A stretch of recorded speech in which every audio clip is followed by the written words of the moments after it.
Okay, I want you guys to watch this video about function notation and it will make your life way easier tomorrow. So function notation is this guy right here, f of x. So it looks like f times x, but the way that we say it is f of x. All that really means is y equals. It's the exact same thing as y equals. So if we have an equation that says y equals x plus 3, and I want it in function notation, I would just write f of x equals x plus 3. Now the special thing with function notation is you're going to see something like this. Find f of 5. Okay, well, in f of x, you have this x here. So now instead of x, you have 5. So all that's basically saying is find y when x equals 5. So all I have to do is plug in 5 for x. So I'm going to have f of 5 equals, and instead of x, I'm going to put 5 plus 3. So it's just evaluating. So we did this in Unit 1. You're substituting in a value for x. So remember, equals just means the same as. So x is the same as 5, so I can replace x with 5. So 5 plus 3 is 8. So f of 5 equals 8. Okay, so let's try another one.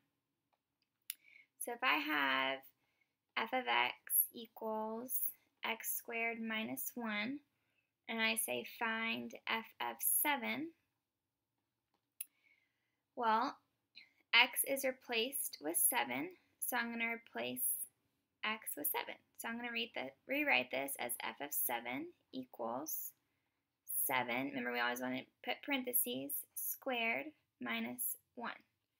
7 squared is 49 minus 1. 49 minus 1 is 48. So f of 7 equals 48. So we could do that for another value. Let's say we said find f of 3. So same thing, we're going to plug in 3 for x. So I'm going to have 3 squared minus 1. 3 squared is 9. 9 minus 1 is 8. So f of 3 equals 8. Okay? So that's all you're doing with function notation is you're evaluating when x is a certain number, what does the whole function equal? So function notation, it doesn't have to be f of x. It could be g of x. It could be h of x. And it doesn't even have to be x. It could be s of t. They all mean the same thing, so it's just making an equation. So if I had g of x equals x minus 7, that would give me an equation. S of t could be something like 4t minus 1. So it's just that variable that you're finding. So if this said s of 1, all I would do is plug in the 1 for t. So 4, make sure you put parentheses, times 1 minus 1. 4 times 1 is 4 minus 1. So s of 1 equals 3. Okay? So again, we did this Unit 1, but the notation is different. So on your homework that you had this weekend, you had something like y equals 5x plus 3. The domain, let's say it's 1, negative 2, and 4. And it asks for the range. Okay? So remember, domain just means your x values and range means your y values. So all you're doing is you're plugging in these 3 numbers in for x.